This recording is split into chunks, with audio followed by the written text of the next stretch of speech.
Today's LFS tour takes us to Glen Burnie, Maryland, to House of Tropicals. To the best of my knowledge, the largest LFS within any reasonable driving distance of my area.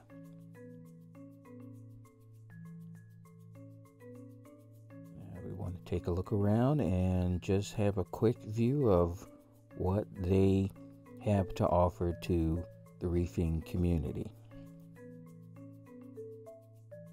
Just as we're going in here, we can see customers are immediately greeted by a display tank, which gives people an idea of what could be possible if they decided to pursue a saltwater or reef tank. They generally change this up with the corals and sometimes the aquascape in order to keep it looking kind of new and interesting to others. They keep a wide selection of corals in there, but as we continue on down this aisle, we also see they keep a supply of Marco rock in the store, both the flat kind as well as the regular or irregular shaped Marco rock. Now, whenever I come into the store, this is the main place that I always find myself heading to, and that's the coral section. It's made up of two large raceway or low tanks, probably 200-300 gallons. And here we see example, there's some goniopora frags. In fact, I got one of these for myself a couple of months ago, and it's doing pretty good. You see lobophilia here. And as we move down, or actually we move the other way, inside of these two containers there are rock flower anemones, but we'll come back to those I think a little later. On this side we see random SPS. I think there's there's Acropora there, pink Cadillac I believe, and a little larger actual colonies of Goniopora there.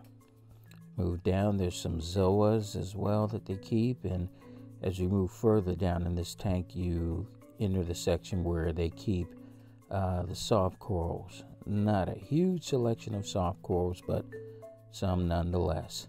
In this section of the tank, inexplicably lit in red light, they have some Pasillopora here. This Pasillopora I find interesting because up until a couple of months ago, it was in my tank, and I brought it in for store credit. We see here more acrofrags as we move along. Looking further down and coming back again to Euphilia, just a higher view of that same side of the tank that we saw before. Get a better look at some of the lobos that are for sale. The LPS as we move down a little further.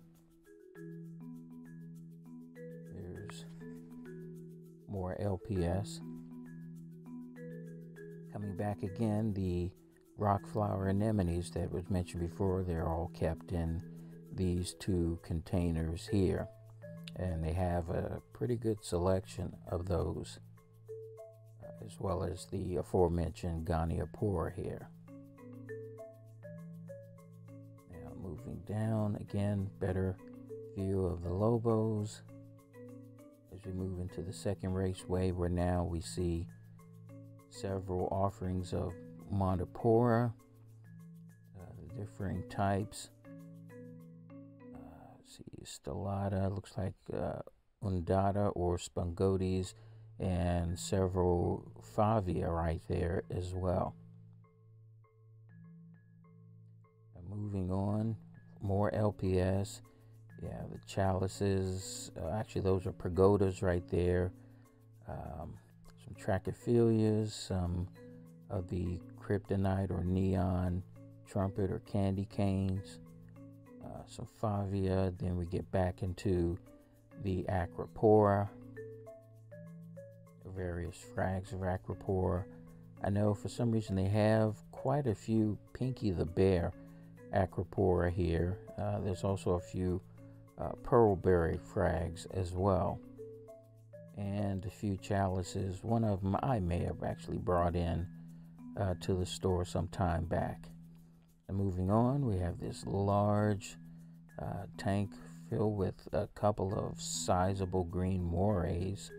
They normally reserve this tank for fish like the morays, or they'll often have sharks in this tank as well. Moving over, we head towards the main, one of the main fish aisles, in this case the marine fish aisle.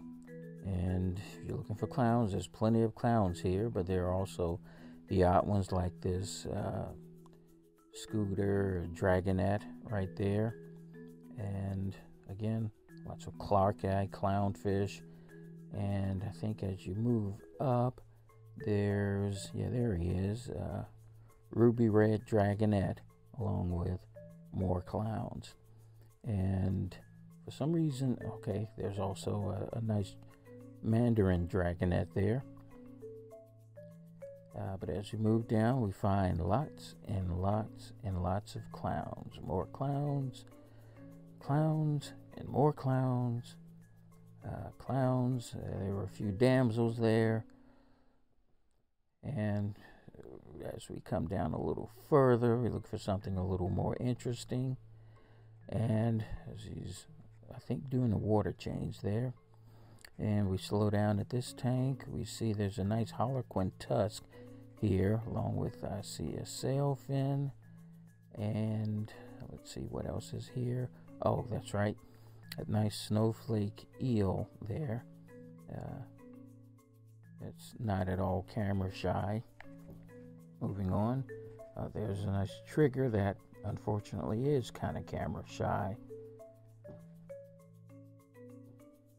And we move down a little further. This section of tanks generally holds the invertebrates, snails, hermit crabs and the like, and also shrimp. And which here you have a tank full of the scarlet blood or fire shrimp, depending on which name you tend to go by. I may find myself getting another one of those sometime soon. As we move forward, more fish. This nice yellow wrasse. I'm not sure if that's a chorus or not. But as you move up, we have angelfish, powder blues, more wrasse. And we get a tank of triggers. Here, another Harlequin tusk. These, along with these clown triggers. And we're back down to the Harlequin tusk and a filefish. Now, I think I caught them on an off day, because normally Wednesdays are the days when they receive their big shipments of livestock, primarily fish. You'd normally find these tanks a lot more heavily populated than they currently are, but nonetheless, it's a good showing of it. Now, if we move on here, we have the Anemone Tanks with a few Clark eye clowns in them, some Calliope as well. And we move along and we find a huge harem of clownfish. A little tough to tell whether these are tomatoes or cinnamon clowns, but I believe they're all from the same brood. In fact, yeah, they are cinnamon clowns, and from the same brood. Looking at their relative same size, which is nice when you see them all together. And again, there are more anemones being offered, and here we have a few sponges being offered, as well as a pipefish right there. And along with that, we have flame scallops. One of them starting to get kind of active. They're nice. I've had them in the past. who knows, I may try to keep one again in the future. But these are various inverts. As we come up, they also have a selection of seahorses here, along with the clown. I guess for many people, it's not a marine tank without seahorses. And they have a nice selection of different colors, a slightly grumpy looking clownfish right there, but more seahorses. Let me just take a look at those for a second. And we move on to, here's another in-store display that they keep. It's a red Sea Reefer that again gives potential customers an idea of what they could possibly have if they decided to pursue saltwater aquarium. And you have the standard fare of dry goods, where they feature several Kent products as well as Sea Chem products. As we move along, various heaters,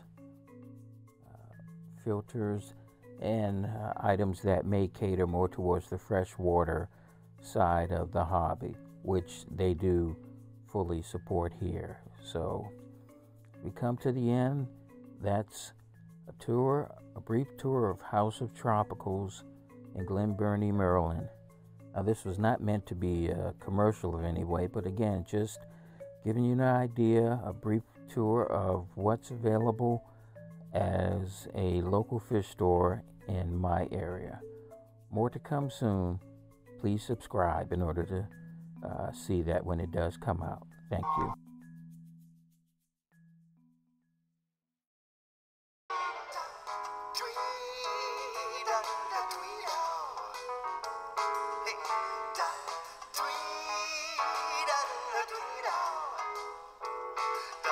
Do